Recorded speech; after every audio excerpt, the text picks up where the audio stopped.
And so the first thing we're going to be focusing on today is just setting up relationships. One of the things that came up at the conference that was a really hot topic was, how do I properly set up a multi-level relationship? And so we're going to be going through an example today of how we create that hierarchy effectively. And yes, there are going to be a whole bunch of different scenarios and examples that we can go through. So I'm just going to be covering one today. Once we cover the relationship hierarchy, we're also going to be going back and understanding the importance of how we add relationships to a job. This is going to be fundamental when we start to look at, from a reporting perspective, how we are classifying the difference between a referral relationship or an associated relationship, our customer, our bill to. All those things are going to be important, so we'll outline those. And then, of course, we're going to go through and understand the importance of, when we're setting up relationships, why types and titles are so critical, as well as being able to understand how do we keep our relationship database clean. And I know this is something that every single customer that I work with has challenges with keeping their relationship database clean. So I'll give some tips and hints as to how we can manage that moving forward, and then we'll end with some Q&A. So right off the hop, and some of this is going to be very basic for a number of you that are on the call today, but we're going to understand the difference between our relationship buckets inside the PSA ecosystem. Now, for most of you that are on the job management system, you understand the concept between organizations or companies and contacts. In the CRM, we have a separate section for managing relationships that does not sync to proven jobs. And this is a relationship bucket that we would want to manage for people that we are marketing to that we have not gotten work from yet. And so this allows us in the lead section to do a couple of things. We can import a large volume of relationships all at once. So if I go out and I get a list of real estate agents or agencies or property managers, I can dump myself that entire list into the system to create those relationships on the fly. Or I can set them up individually, and only organizations or companies will sync between the jobs and the CRM side. So we really have to be careful from a creation perspective that if we are managing a leads list, that we have to be converting those to organizations if we want our job team to be able to see them when that first job comes in. And if you don't want to manage the two lists, I recommend putting everyone under companies and organizations, so we have one list of relationships that we're checking against. And of course, every organization or company can have a series of contacts inside of those locations. Now, the important piece, and we'll talk a little bit about this today, is that if you have a relationship who bounces around to multiple offices, and this is usually the case in a multi-level relationship, you need to pick a home base for them. They cannot exist in the database multiple times.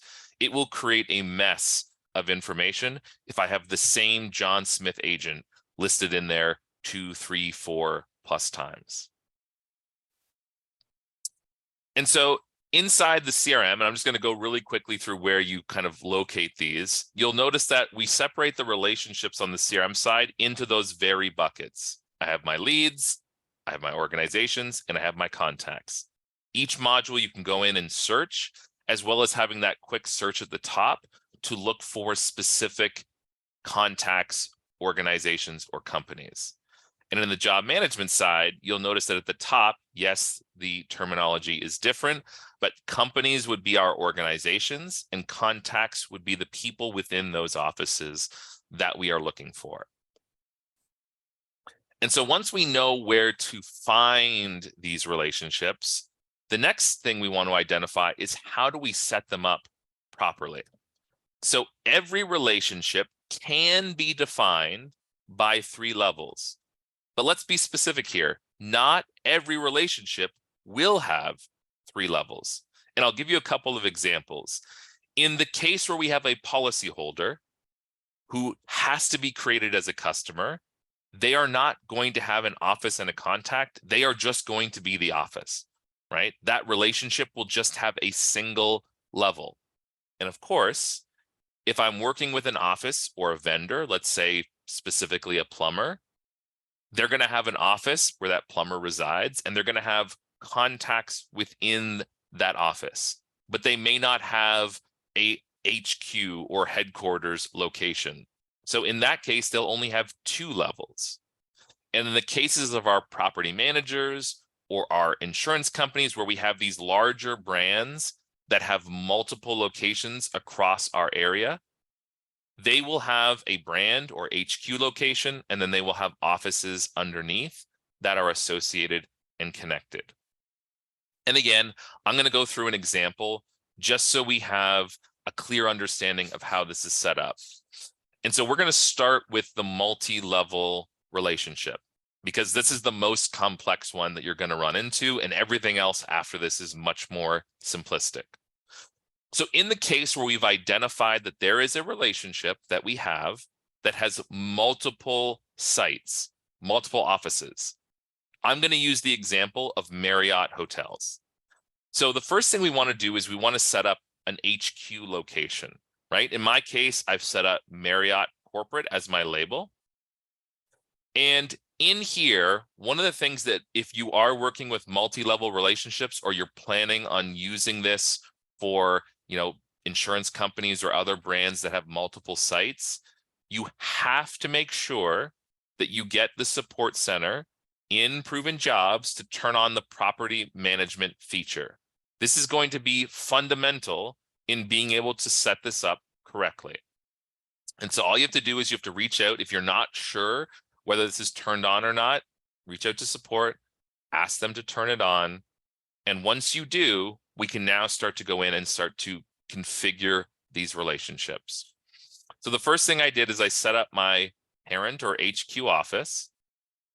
And once that office was connected, the next thing I wanted to do was set up one of the sites that was connected to it. So in here, I went in, I created the Courtyard Marriott Toronto Downtown. And this is where the key comes in for the multi-level.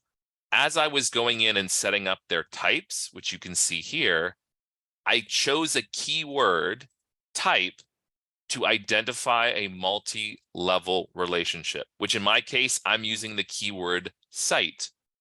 This is definable, and you can choose any of your available types to identify this keyword.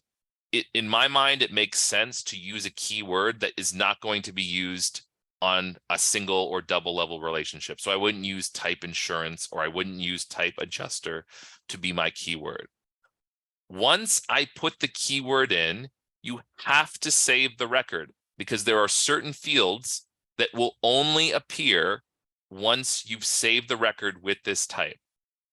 And one of the examples in here is you'll see at the bottom of my site, as soon as I put the keyword in, it put in this dropdown for bill to, which means I would then have the ability to determine that if I'm working on this site or using this relationship, I would have the option to choose who the bill to office is attached to this site location. Now, the next thing you're going to notice, and you may have already seen this tab and not known what it was inside of the job management system, but you'll see this tab called Related Relationships. And what this tab is meant for is it allows us to connect multiple sites together and understand what role that site will play, or that relationship will play, with all of these other relationships. So in this example, I went into my site and I associated our parent or our HQ office as type property manager. In my case, it's property management. And I also went in and I attached a management company. I could have easily gone in there and associated a security company, or I could have associated a specific list of contacts that I wanted to upload to this site when I chose it. But it allows me to define these relationships in advance. And I'll explain as we go why that becomes important when we start to deal with adding these relationships to a job. And so in here, one of the things that we added, I believe it was just in the last year, was that when you add the related relationship to the site, it automatically goes and adds the relationship to the parent. So in here, you can see that I've already gone to the effort of attaching 5 sites to this one parent HQ, which means I've already gone to the effort of defining the linking between the parent and the site locations for each of my relationships. And this can happen organically over time, right? So as I start to deal with additional sites or as additional sites get added, we can keep adding to this related relationship tab. And of course, the next question I always get, especially when dealing with multi-level relationships, is where do I put the contacts that work within this organization? And I think the easiest way to explain this is when you go to visit these locations, where are the home bases of each of these contacts? Where do they initially reside? If they were to hand you a business card, they can only put one address on that business card. Where is their home base, right? And we have to look at it that way. They cannot exist in every single site location. And if we set this up properly, whenever I choose one of those sites, it'll just automatically add the proper contacts from my HQ office if I need them to be there as a reference point. And so this becomes a fundamental piece in making sure that we've set up these relationships correctly. Now, of course, once we've created the relationship, so now we've gone through the process, we've got our headquarters location, we've linked our sites, we've started to put our contacts in. How do we now organize all this information so that when I pick one of these sites on a job, they're associated to the right section of that job? And so in here, I'm just going to jump really quickly into our live system, and I'm going to create a brand new job with the example that I just gave. So in here, I'm in Proven Jobs, and I'm just going to reference one of our sites. So let's take the Courtyard Marriott again. In here, I'm just going to pick the site and fill directly into my screen in here. So in here, I can come in, I can pick the job type. I can now come in here and I can hit save and edit. And without having to add any additional information other than the site and the address, what you will notice when I've added this relationship into the system is that once the job is created, immediately you will see that the name of the job is our site, but our customer has defaulted to our bill to address. I didn't have to go in there and change anything. Automatically did that for me. And when I go to my relationships, I haven't had to add any relationships to the system, yet it was able to fill in all of the contacts and companies that I specified up front that need to be on this site if I need to manage those relationships. And those can be anything from just associated relationships to even being able to define a default referral office and referral contact if I wanted to. And so these are things that, again, in those situations, when I'm setting that information up, I would want to be able to, again, go in there and make sure that a lot of that work has been done ahead of time. So I'm not relying on our staff to have to go in there and set that up. And so I've just highlighted, again, this back on our job information, that the site name, the customer, and even the relationships that reside within our job can all be predefined in that multi-layer relationship creation. And that, again, is going to help with our data, certainly from a consistency perspective, and not rely heavily on our intake people to make sure that they're putting those relationships in the correct way. Now, again, going through this process, you may run into some situations with how you connect all of these things together. There is no right or wrong way. And certainly as you go and start to use this way of setting them up, if you have questions, reach out to our training and support team and we can certainly help you out. The next area that we want to take a look at as far as creating and managing relationships is the types that we have associated in the system. Now, most of you are probably aware that when we create a relationship today, in either proven jobs or in CRM, you have to select a primary type, which in our case either has to be customer or vendor. And for the sake of argument here, the reasoning behind this is that this is how our accounting system, or any accounting system that's connected to PSA, identifies which bucket that relationship goes into. So my customers go into AR, my vendors go into AP. Not to be confused with the terminology. Yes, you're going to have insurance companies and agencies and property managers with the type customer, and you're going to have your plumbers and your material suppliers and all that listed as a vendor. In some cases, and over the time of working with a number of customers, this has come up, you may identify that you have a relationship that's both a customer and a vendor. And if you do not create them as a dual type on the creation, you cannot add the other type after the fact. So one of the things that we have to look at, and this needs to be, discussed as an organization, but there may be certain relationships that you can identify ahead of time that, I would want them set up as both a vendor on the AP side and a customer on the AR side. And if you can make that decision ahead of time, what ends up happening is you get 2 records on the accounting side, but you only get 1 relationship record on the job management and CRM side.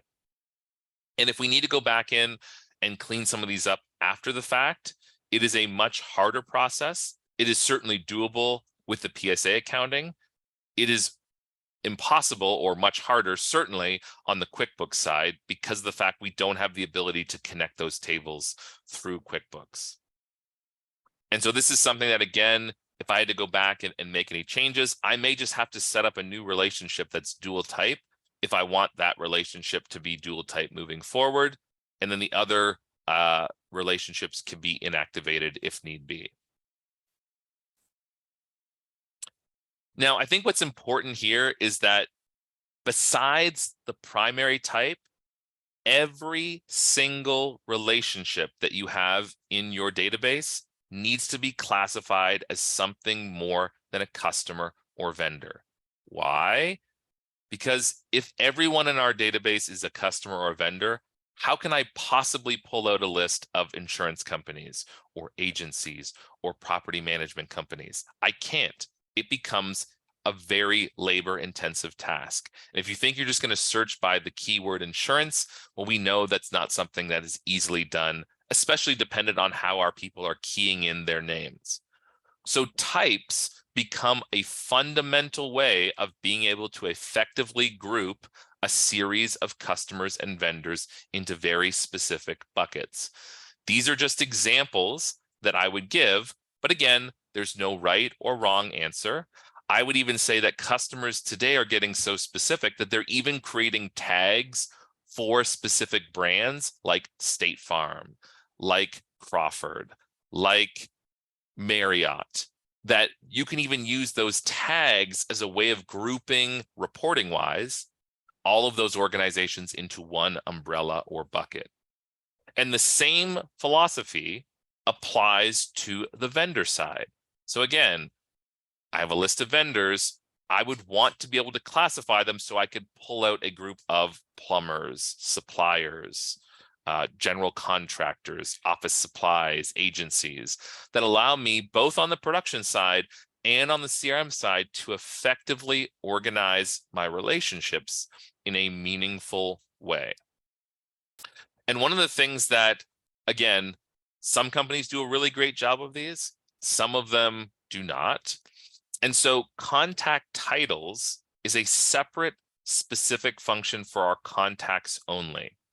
And one thing that you should understand is that whatever organization types you give that company or that organization, their contacts will adopt the same types. Now, certainly there's no way to add those at the contact level, so they'll just be given those types by default. But the titles should be more specific to the role that they play within that organization. And you can only have one title per contact. So unlike the types that we saw above for our vendors and our customers, you can classify a vendor or a customer with as many tags as you want. In fact, the more tags you give it, the more ways we have the ability to search and find things in the system through a whole bunch of different angles. So again, it's so important that as we go through this exercise, if you're not using types and titles today, it's something that you should look at doing as a way to more effectively manage a much larger list of relationships, but in smaller buckets. And one of the questions that, again, you can see here on the job contacts, it is going to allow us to automatically associate that title and type based on how I connect those relationships.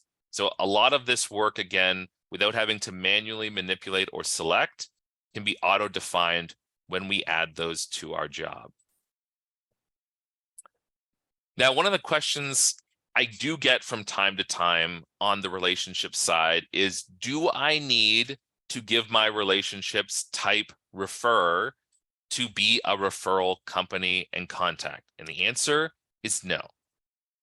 Every relationship, with the exception of your internal company and internal employees, can be assigned as a referral office and a referral contact.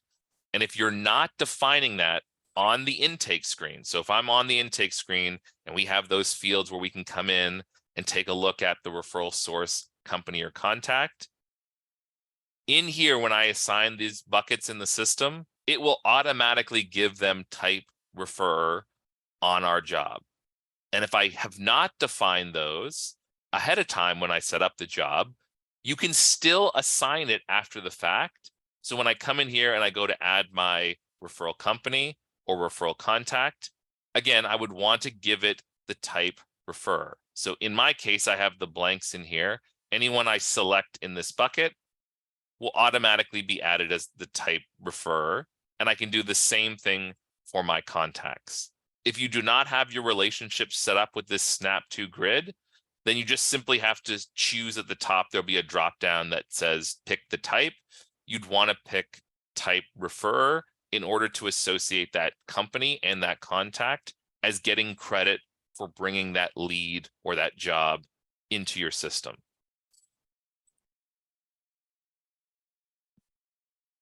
Now, user-defined fields, again, this is one of those specific things that we talked about at the beginning that would be only really for our CRM customers. So right now on the job screen, we have a user-defined field. We call it additional information that, again, we can store directly on the relationship level as well as on the contact level. And in CRM, we basically group these types of user-defined fields into 4 sections. Input, which essentially would allow us to create free-form fields on that office or contact. These could be things like comment boxes, notes, descriptions. Selection would be more of a multiple choice series of drop downs or multi-selection that would allow us to come in here and say like things like marital status, business development types, hobbies, associations.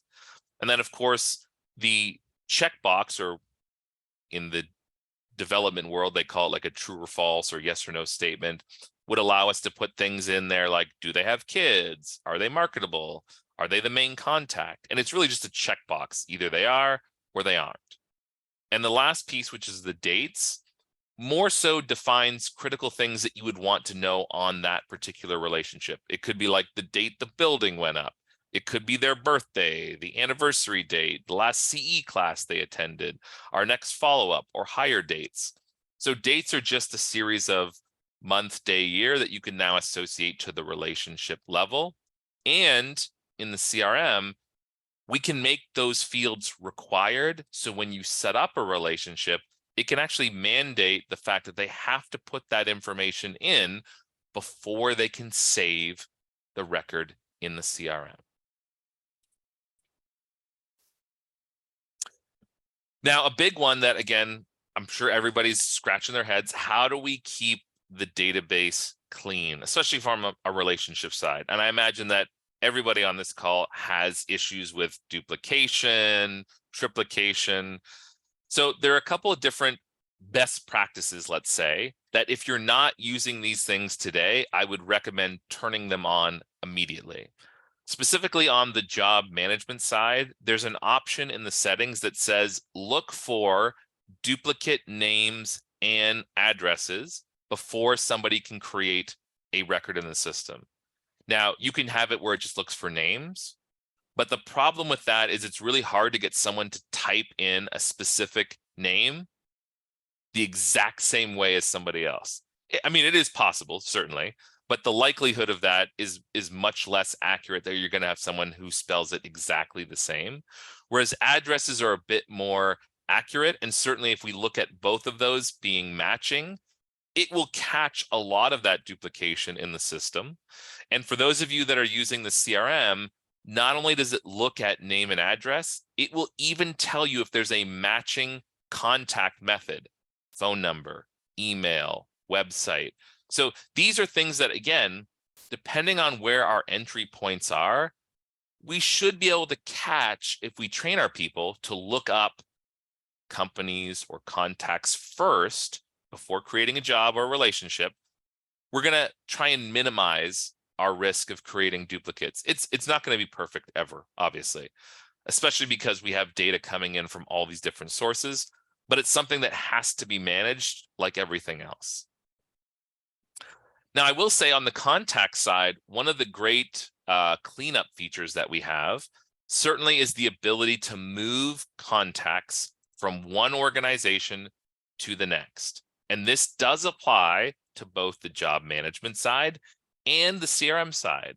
So if you have an agent that likes to bounce around from office to office every 6 months, do not set them up as a new contact each time they move office. You simply can select, and this is the CRM one, so you can select move, and it'll basically ask you, hey, do you want to carry everything over from that record? And the same screen exists in the job management side. We have this little move button down here. It's going to ask you, where would you like to move them? And then I can go in and select the specific office that I'd like to move them onto. Now, the next piece that we're going to talk about is the merge, which currently only exists in the CRM side. I know it's something that we looked at, again, trying to do on both sides, but currently just exists on the CRM side, which allows us to take 4 or 5 John Smiths and move them or merge them into a single record.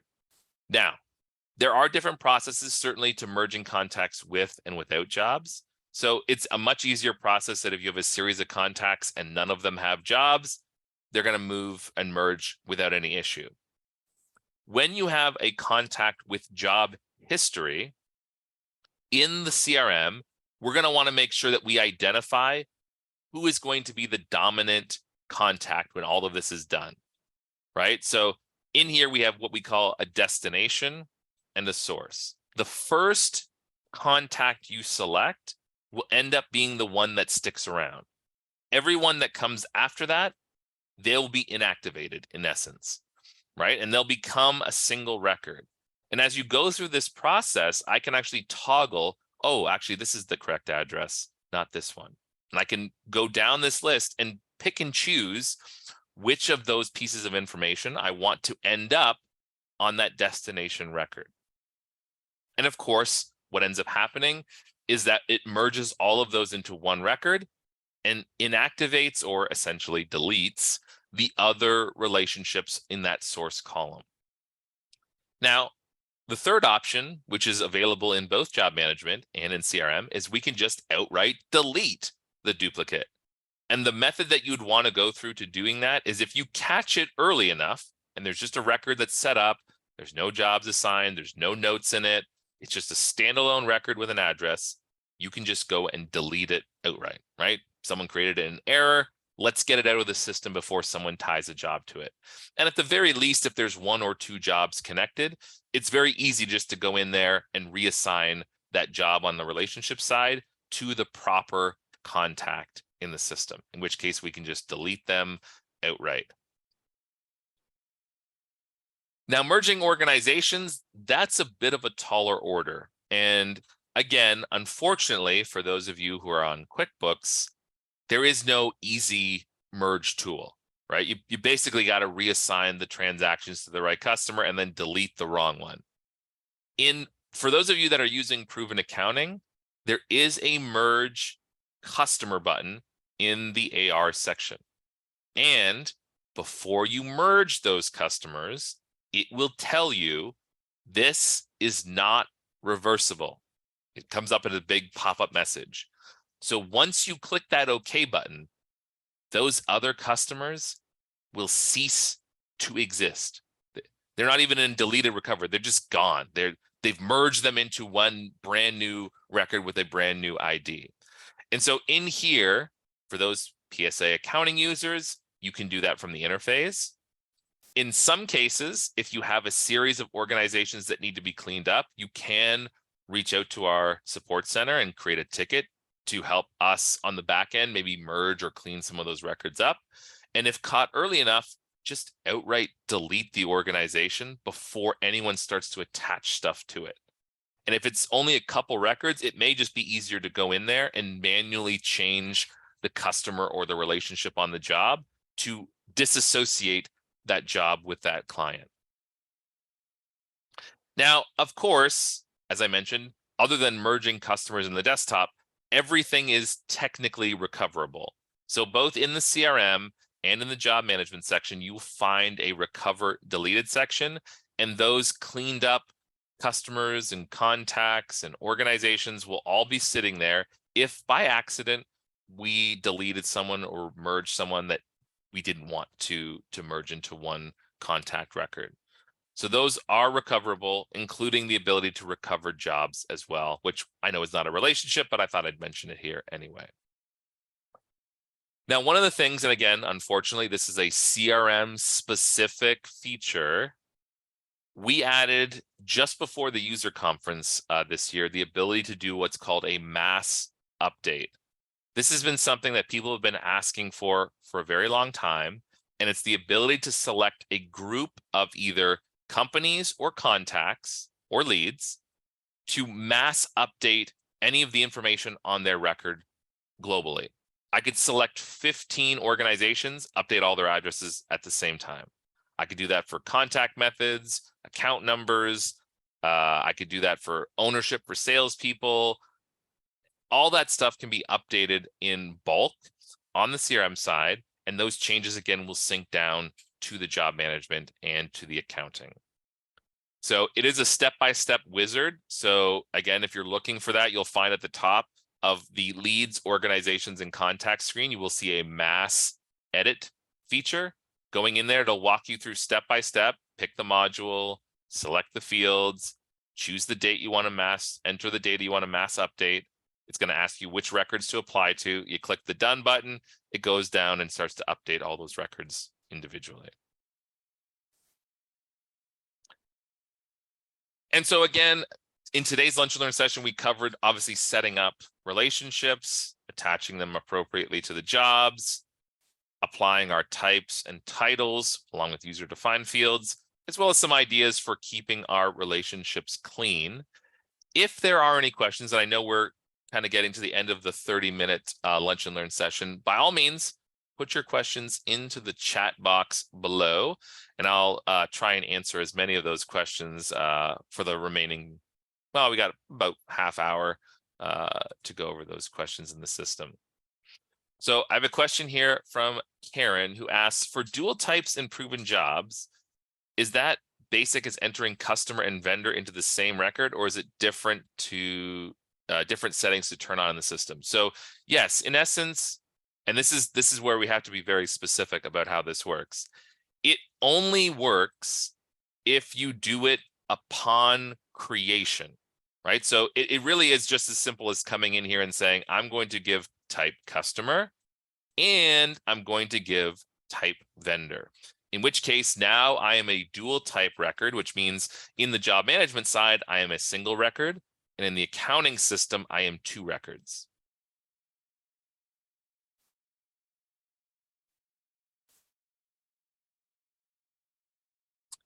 Any other questions?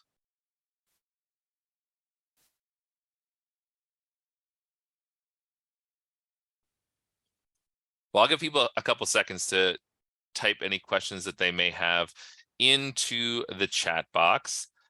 Again, just to recap on what we talked about today, if anyone wants copies of the Lunch and Learn recording, or of course the PowerPoint presentation, we will have those uploaded into the PSA help library. And certainly if you have questions or you need help either cleaning up your database or just helping to organize things better, by all means, reach out to our support center. Next question I have is, if referral sources are entered after the job is created, we found that sometimes the data does not sync to the CRM. Again, if you have specific situations where that has happened, I know in the past, we were only updating certain things on the job in CRM, but we have since changed that. So even if you're updating the referral information, whether it's customer, source, contact, as long as you're hitting save, which is basically like update on the job, once you've done that, those updates will push to CRM. And sometimes I think that there are certain screens, again, in the job side where it doesn't require you to hit that save or update button, which is why I think that on the referral source side, that may be why some of that information is not getting saved across. But this trigger, no matter what data you enter, you have to hit save before you leave the job. That is kind of that trigger point to cue that update in the CRM for pushing that forward. Can you mass edit salesperson? Yes, you can mass updated salesperson. How can we search and run reports by title? Again, it would depend on the report, and certainly in the CRM side, if we have reports that are being run by the contact level, that's usually something that when we go into that report, if you do not see the title as a searchable field, that's something that we can definitely put in or add to the grid, but it would only be available, again, on the contact level. And I would even say that from a lookup screen perspective, title is one of those items that we do allow in the lookup screens as a searchable criteria on the CRM. And I believe, if I even jump to the job management side, I believe titles are also, they are indeed searchable from this lookup screen as well. Next question. Do you still support the desktop version? Yes, of course. So for those of you that are using the desktop, again, your relationships can be created on the desktop and they will sync to the jobs and CRM side. Some of the things that I've explained, like being able to add additional types, are a little bit different on the desktop. There is a separate button on the relationship side for secondary types. But a lot of the other things that we explained in the job management and CRM section, again, do still apply to the desktop version as well. Can you push the data from CRM into PSA? So if you're referring to relationship data, every change or addition you make to relationships in the CRM will push to the job management and CRM side, with the exception of your leads. Leads will not sync to the jobs or accounting side. They simply reside in the CRM system only. And Dana writes, we have agents that work and are associated with 2 offices and need to have them both listed. They are the main person and the note goes into. We like to keep the notes from visit under the agent and not the producers, since they come and go more often. What do we do in that situation, since you said we should not have 2 of the same name in CRM?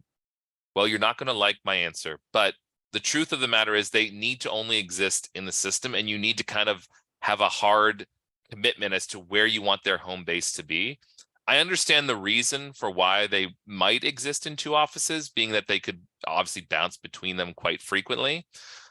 But what you're creating at the end of the day is a split on the statistics. So you'll never get accurate numbers on what that relationship produced for you if you have them listed in the system multiple times. And so again, the the only answer that I could give is that you just have to have a hard and fast rule that pick a home base, that's where you're going to find them, right? And even if you need them associated to a job, it doesn't mean that they can't be pulled onto that job from that home base. It just means that they only exist in the relationship side in one spot. If you have the same relationship added twice and both have been used in jobs, can you merge them for contact purposes and then delete the one or is something with support can assist with? So Amy, the answer is if you have the CRM, yes, you can merge contacts with jobs. If you do not, and you just have the job management system, you will need to either get support involved in the merging process, or if you want to go in and just manually reassign, depending on how many jobs they have, reassign the jobs from one to the other, then you can just delete them once there's no jobs assigned. John writes, my CRM does not show title in the column show. If you want under jobs, that's a good question. So under jobs, John, I don't believe that the title would be available in jobs, specifically because it's not associating to a particular contact. But if you want just to create a support ticket, we can set up a call and just go through what you're looking for, and we can find out where we need to put that title so that you have that accessible for reporting. All right, well, that looks like all the questions. So we'll wrap up our Lunch and Learn for today. But of course, if there is additional questions or I wasn't able to answer something for you, by all means, please reach out directly to our support or sales side, and we'll make sure that you guys get taken care of right away. Thank you again for attending today's Lunch and Learn. We really appreciate it, and we look forward to seeing you again at the next Lunch and Learn presentation.